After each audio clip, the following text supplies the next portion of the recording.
and welcome back to Cinema Vino. It's good to have you guys here with us. We got Travie Bud, Shoujo, Travie Bud, and my name is Todd.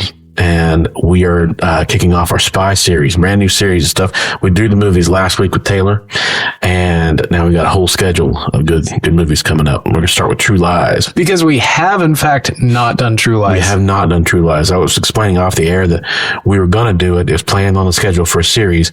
My wife and I watched it. I did notes and a review over it, and then we ended up bumping it for something else. Which I don't know what series that would have been. I think it was the action series we did last year with like all the. I want to say it was not Con Air, but it was like that group of movies, action movies we did last year. Well, and we kind of aren't doing it this time either because neither you or I, Todd, have watched it this go around. I didn't rewatch it. I'm using my notes, and I went back and looked at my review from previously. So last time, you're trusting your memory. Yeah. Last time you watched it was how long ago? So we're in July. I think it was last holiday season, somewhere around there.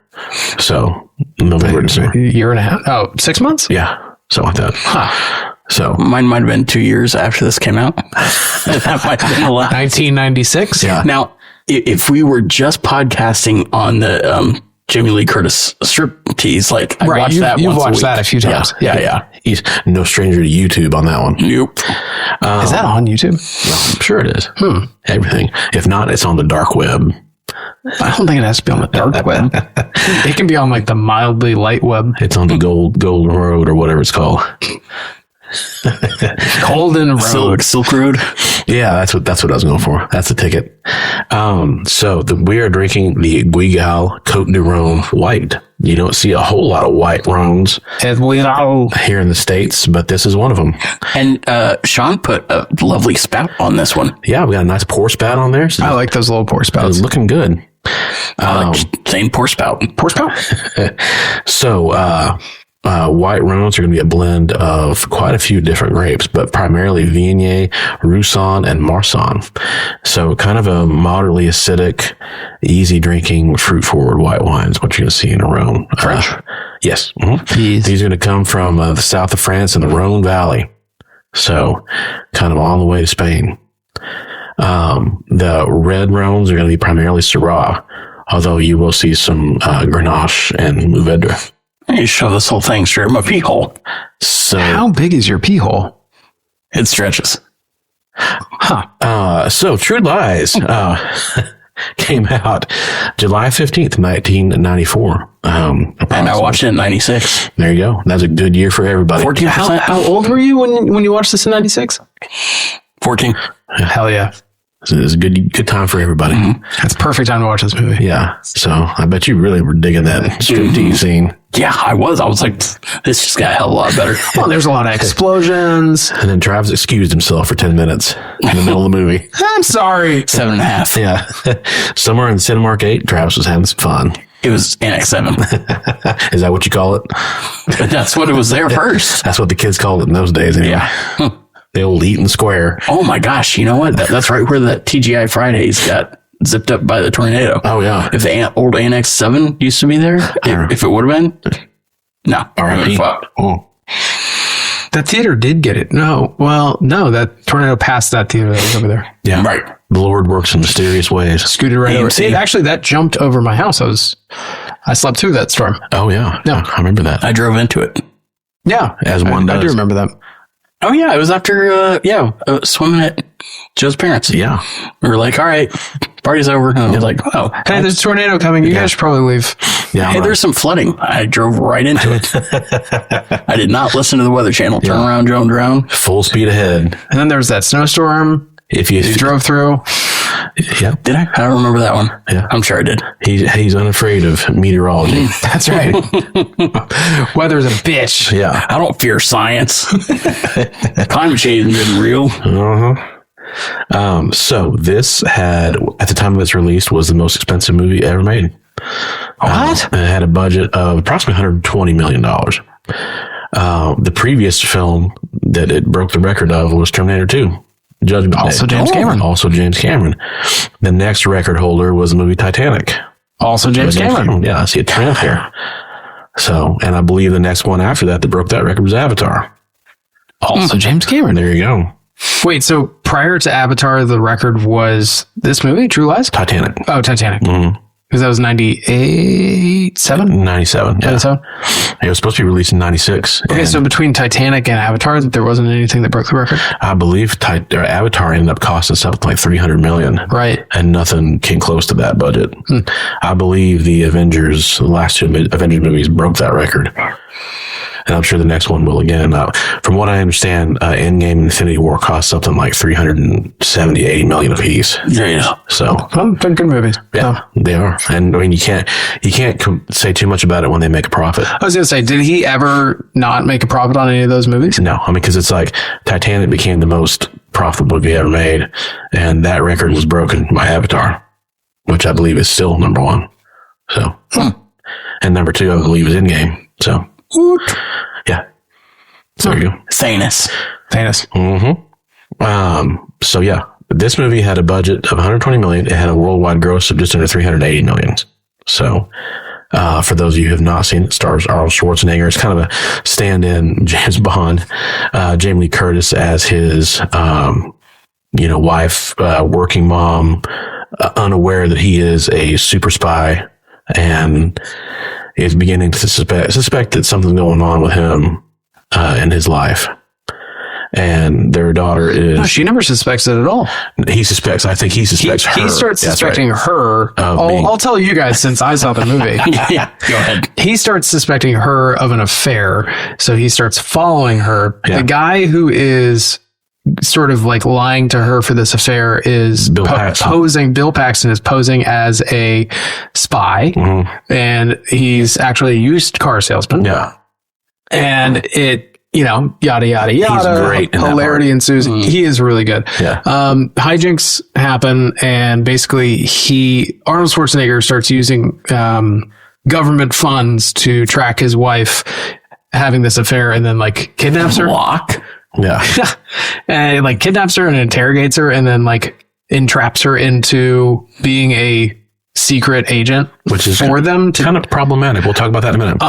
Yeah. No, it's a little problematic. So then he entraps her into going to a hotel and posing as a call lady to plant a bug for this arms dealer who is him in the shadow. And she does her little striptease, which is probably the most famous part of this movie. Mm-hmm. And then they get kidnapped by this...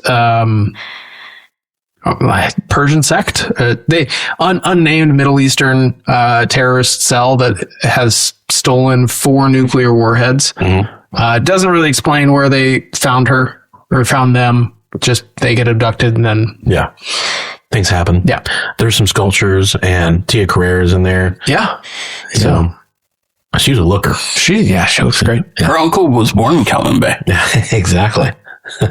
Learned English from the Police Academy movies.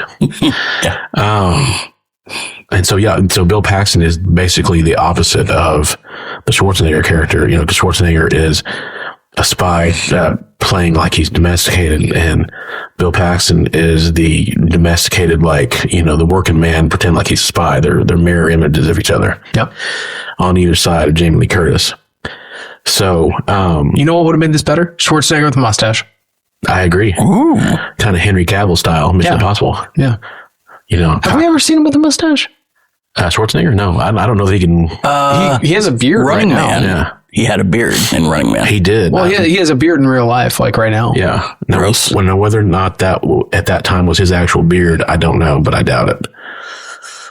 Just because I think they would rather have the freedom to put a prosthetic beard on him, and then they can take it off. Why they don't want to Photoshop a mustache off? Or a prosthetic third breast. Exactly. That's the movie we need. He needs a mustache and a third breast. Amen. Would it be shaped like the third breast from?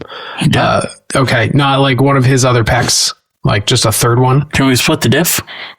What would that look like? Mid diff. A little bit like a breast and a little bit like a pec. Just half and half. And it's just sitting right in the middle of his chest. We can choose whichever nipple is larger, because I want the largest one in the two. Of course, yeah. Okay. Total recall. And a mustache. So have you guys, so you had seen this a long time ago. Yes. So I guess the relevant question is, what did you think of it then as a 14-year-old? I liked it. I thought like the chase scene with the horse and the motorcycle going up on the elevator was hilarious. But it was cool. But even at a young age, I was like, this is ridiculous. That would never happen. This is kind of stupid. Yeah. Bill Paxton was one of my favorite parts. Like, we would quote it all the time. Like, oh, I got a little dick. It's pathetic. Yeah. Just that scene was hilarious. And then, of course, Jamie Lee Curtis, the smarmy mom, just like all of a sudden getting super hungry. Like, oh, wow, maybe I should put some Vase water in my hair. Yeah, they really did the like take the glasses off, like shake the hair out sort of situation. Yeah. Her hair is all slicked back and she no glasses. Super. Wait, Sean, take off your glasses.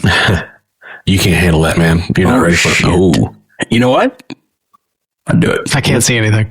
I mean, I'm glasses or no glasses. That just pours out right in your pee hole. It expands. It expands. So what would you have given it back then? Back then, I mean, I would have given it like a 7 and then a 9 for Jamie Lee Curtis. Now I would go, it's 6.5. Yeah. But still. I was going to say, still a 9 for Jamie Lee Curtis? Yeah. Still a 9 for She Jamie. rocks it. Yeah. Okay, Chris.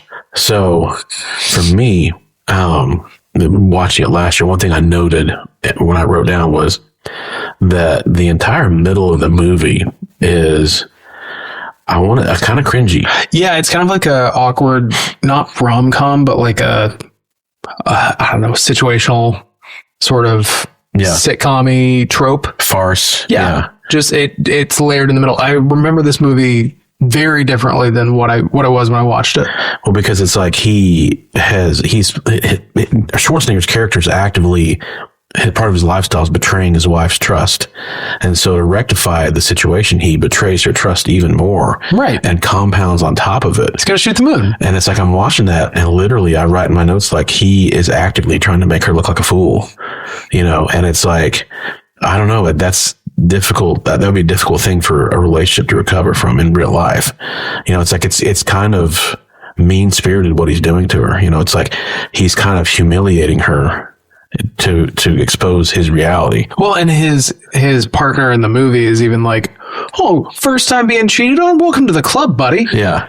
We're spies. This is what happened. It's like, yeah, you neglect your family for 15 years and then you're like, oh, I can't believe she would run out on me. And spoilers. Was that your Jimmy Stewart? Yeah, it was.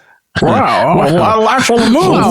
Wow. Park a nuclear weapon in front of the White House. That would be a movie I would watch. It would be Jimmy Stewart in the lead role here.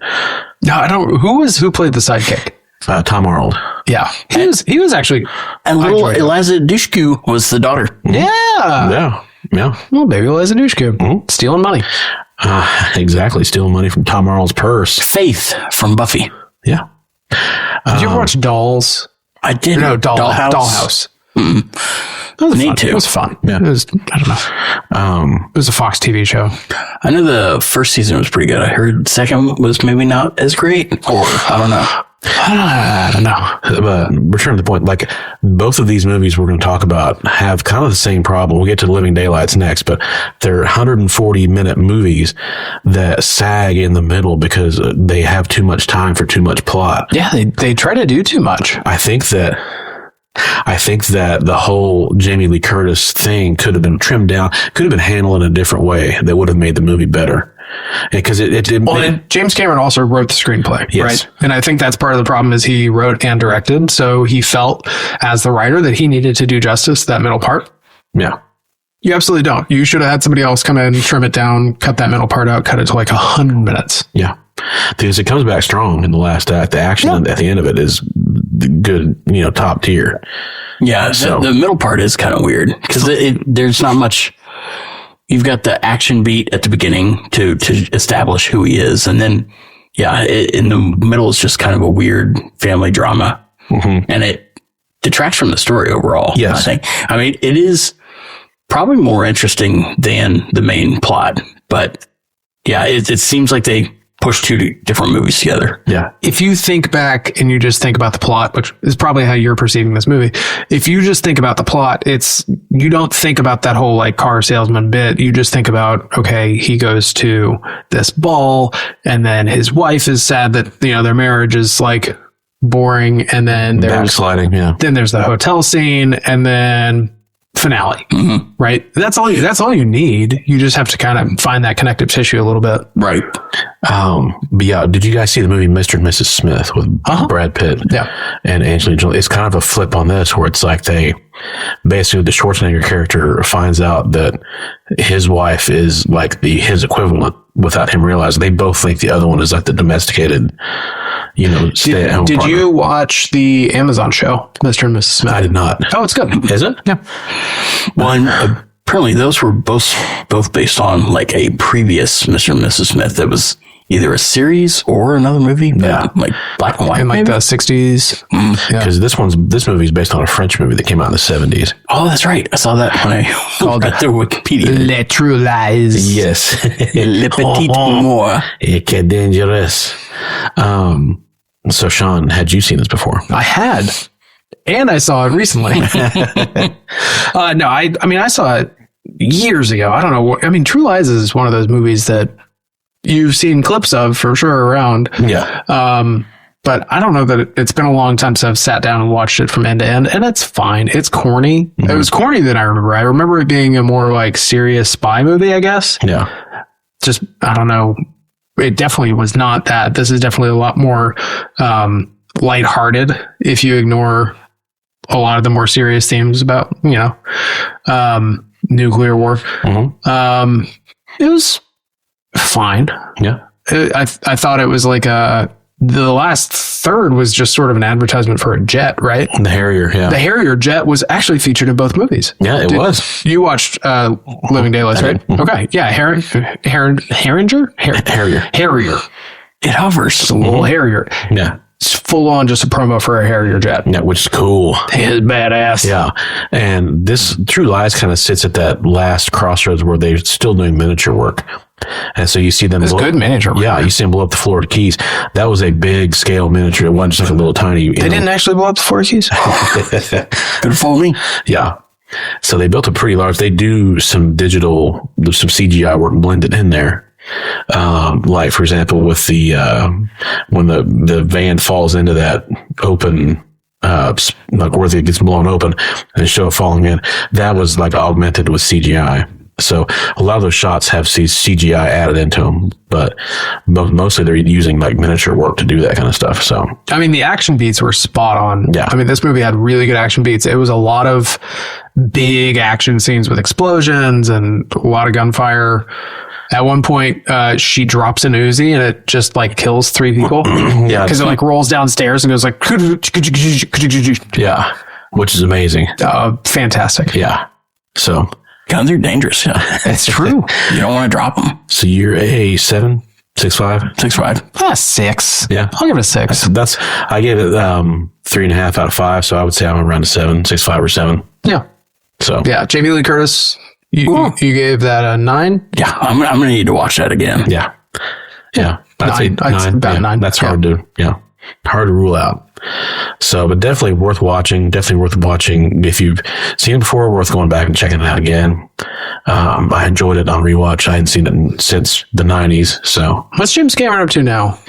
More Avatar movies. Avatar 7 now? Yeah. What are we on? We're on Fire and Ash, number 3. I just watched it. So we're on. What'd you think? It was exactly like the second one. Yeah. No, you watched it as well? No, I saw the second one. The second one was like 3+ hours. Yeah, this one is, about the same. And I watched that in the theater and almost wet my pants. It was real close to just a full pants wetting. I had one of those giant, like 38-ounce Sprites or whatever. It's like, I'm going to fill my britches up. I told you, man. Todd is always out here. Is like, you know what? It would be great is if I had a whole bunch of sugary drink. That's why you wear a swimsuit. Yeah, that's why you wear a pull-up. But it's like I'm always of a mind that the theater's experience, and you get some popcorn, you get some drink. That's my problem is back in 1989, I went to the bathroom during the Batman with Michael Keaton, and my dad never let me forget it. Yeah. We watched it on VHS, and he goes, "See, this is the part you made me go to the bathroom with you." And I was like, "Oh, that's right." So now every time I see it, yeah. What part is it? It's the part where Michael Keaton gets shot in the stomach as Michael Keaton at Kim Passengers. That's a good part. Yeah. You want to get nuts? Oh, let's get nuts. So yeah, I mean, it's like, how close is your dad to being the guy who hires a guy from Arrested Development to come in and like, that's why you always leave a note. Yeah, that's probably him. Yeah. I see that. In fact, that's why you don't go to the bathroom. That's why you don't go to the bathroom during Batman. Mm-hmm. Exactly. Bastard. Does your dad have a lot of friends with one armed? He could use more. Yeah. we could all use more. Mm-hmm. Do you guys not have one-armed friends? I don't. Clap. Not near. I don't think they're worth being friends with. Jesus. To all our one-armed fans out there, I apologize. You are all right. Just make sure if you need to write some of them are all lefts. If you need to write us an angry letter, you go ahead. You just get somebody else to hold that paper down for you. Nobody's listening to this. I guarantee you, we have like 8 listeners, and one of them has one arm, and is like, "God damn you!" You know, he's going to type real slow, ripping one or she out at a time, or they. Yeah. So it's been another episode of Cinevino, and we thank you guys so much for joining us. Thank God. Shoujo. Well, Sean Jordan. I'm just glad to be here. Travie Bud. Sorry, I definitely watched the next movie, though. My name is Todd Wofford, and Great Movies Only Drunker. We will see you guys next time. Bye. Bye.